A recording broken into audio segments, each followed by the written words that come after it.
Assalamualaikum warahmatullahi wabarakatuh. Nama saya Nazahirah binti Masaat. Nama kad matrik 051625. Saya daripada Ijazah Sarjana Muda Dakwah dengan Tafsir semester 2. Mata pelajaran Mabahith An-Nubuwwah Al-Qawmiyyah. Kod pelajaran USI 10202. Nama pensyarah Prof. Madya Dr. Said Hadrul Lafi bin Said Omar. Hari ini saya akan membentangkan tajuk Al-Anbiya Alladhi Ba'asahumullah Azza wa Jalla, yang bermaksud bagaimana mengimani para nabi yang diutuskan oleh Allah Subhanahu wa Taala. Jika kita meyakini bahawa Nabi Muhammad SAW telah diwahyukan dan meyakini bahawa wahyu itu dengan bukti yang yakin dan qat'i, yang maksudnya benda ini tidak ada khilaf kebenarannya, maka sudah pasti kita akan meyakini kenabian Nabi Muhammad SAW.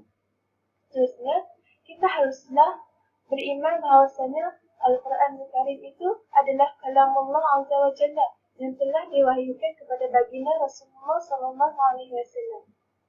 Seterusnya, kita pergi kepada hakikat-hakikat yang berhubung dengan para nabi dan rasul. Ada 6 hakikat yang harus diyakini. Yang pertama ialah Nabi pertama yang diutuskan oleh Allah SWT dengan wahyu dan hukum hakamnya ialah Nabi Adam AS, dan Nabi yang terakhir ialah Nabi Muhammad SAW. Dan yang kedua, Allah telah menyebut dalam kitabnya 25 orang Nabi yang diutuskan ke dunia. Dan hakikat yang ketiga, titik perbezaan di antara kenabian Nabi Muhammad SAW dengan para nabi yang sebelumnya. Dan yang keempat, harus meyakini bahawa Allah Ta'ala memuliakan sifat para nabi ini adalah satu hakikat yang tidak ada perbezaan. Dan yang kelima, wajib beriman kepada semua kitab yang telah diutuskan kepada para rasul. Dan yang terakhir, harus meyakini bahawa syariat Nabi Muhammad SAW sebagai Nabi yang terakhir, penyudah dan penutup pintu kenabian, telah memasukkan semua syariat samawi yang terdahulu. Sekarang hakikat pertama, harus meyakini bahawa Nabi pertama yang diutuskan oleh Allah SWT ialah Nabi Adam AS, dan Nabi yang terakhir ialah Nabi Muhammad SAW. Nabi Muhammad SAW ialah Nabi yang terakhir dan tiada lagi Nabi yang selepasnya. Kenabian Nabi Adam AS ni telah sabit melalui nas yang jelas yang mengesahkan penurunannya ke dunia. Antara surah yang menceritakan kisah Nabi Adam AS ialah seperti surah Al-Baqarah, surah Al-A'raf, surah Al-Kahfi dan surah Taha.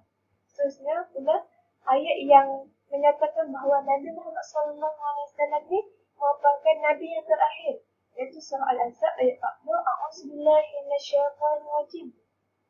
Ma kana Muhammadun aba ahadin min rijalikum walakin Rasulullah wa khataman nabiyyin. Sadaqallahul azim.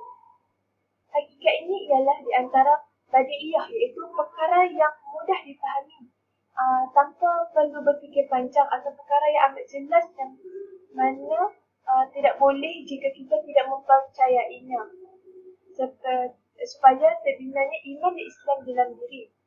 Di samping itu, hakikat ini tidak bercanggah dengan penurunan Nabi Isa AS pada hari kiamat.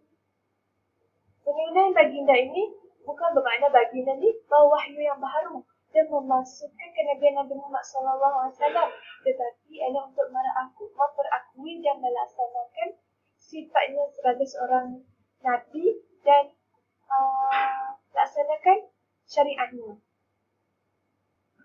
Hakikat yang kedua ialah Allah telah menyebut dalam kitabnya 25 orang Nabi yang diutuskan ke dunia.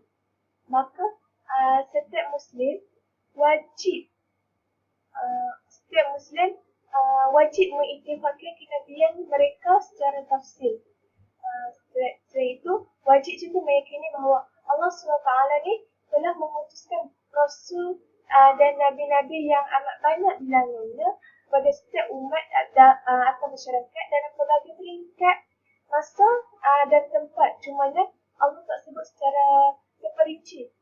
Jadi ternyata jahilah orang yang beranggapan bahawa Allah SWT ni hanya mengkhususkan daerah Semenanjung Tanah Arab sahaja dan daerah-daerah sekitarnya sebagai tempat pengutusan para rasul dan nabi. Justru harus diyakini bilangan nabi ni sangat ramai. Ada setengah ulama yang menyatakan bilangannya 124,000 orang. Tetapi kita tak boleh akur dengan pendapat itu sebab menurut jumhur ulama, 5 ulama telah bersepakat bahawa tiada dalil daripada Al-Quran dan hadis yang sahih yang menyatakan bilangan khusus bagi Nabi. Hanya Allah Ta'ala saja yang tahu jumlah yang sebenar. Okay.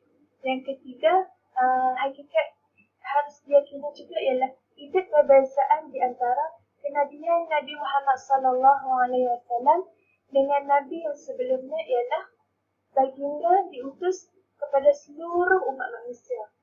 Okey, 5 perkara yang tidak diberi kepada sesiapa pun sebelumku, iaitu sebelum Nabi Muhammad SAW. Yang pertama, setiap Nabi sebelumku telah diutuskan khusus kepada kaumnya sahaja, dan aku diutus kepada yang berkulit merah dan yang berkulit hitam. Yang kedua, telah dihalalkan kepadaku harta rampasan perang dan tidak dihalalkan kepada seorang pun seperti itu. Dan yang ketiga, dijadikan bumi ini baik lagi bersih dan menjadi tempat sujud. Siapa saja boleh dirikan solat di mana sahaja berada apabila temui waktu solat. Kerana pada zaman dahulu, waktu solat ni, tempat untuk solat ni dikhususkan. Dan yang keempat, Allah telah menimbulkan rasa gerun di pihak musuh apabila berjumpa dengan baginda Nabi Muhammad SAW. Dan yang terakhir, baginda Nabi Muhammad SAW dikurniakan syafaat.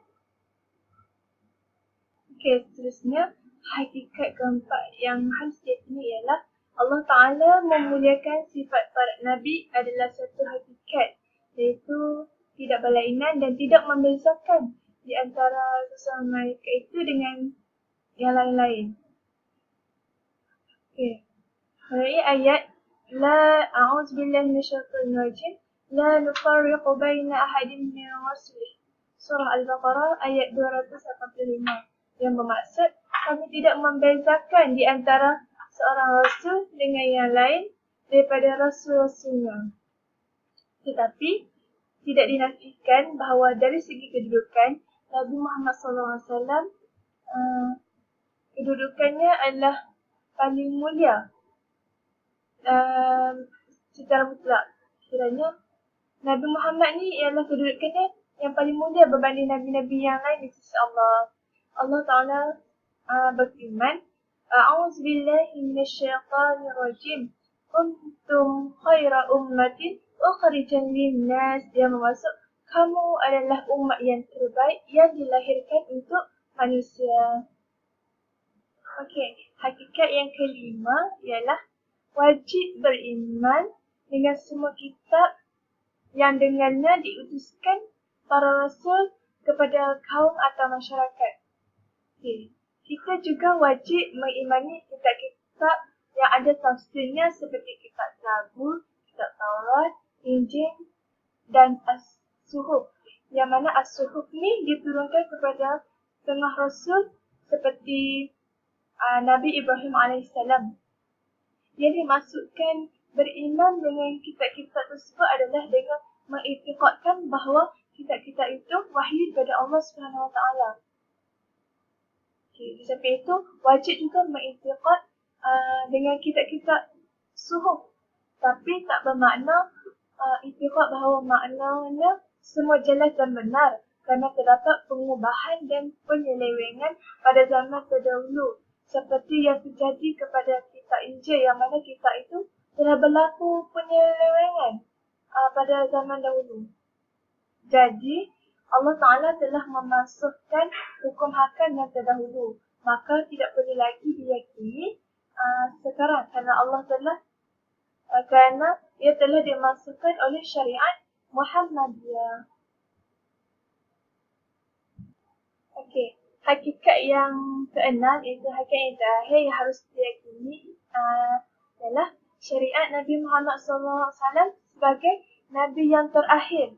Penyudah dan penutup bagi pintu kenabian telah dimasukkan semua syariat samawiyah yang terdahulu.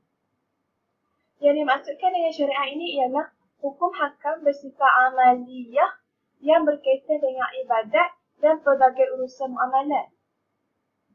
Hakikat ini amat jelas apabila pententangan hukum hakam baharu oleh Al-Quran dan Hadis yang mana telah memasukkan hukum-hukum yang terdahulu.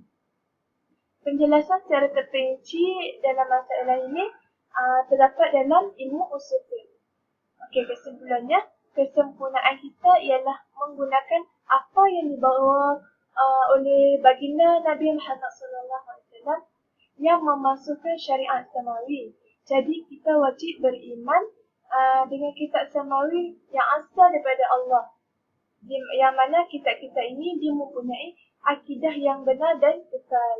Wallahu a'lam. Sekian daripada saya. Yang kurang pada saya, yang baik itu datang daripada Allah. Assalamualaikum warahmatullahi wabarakatuh.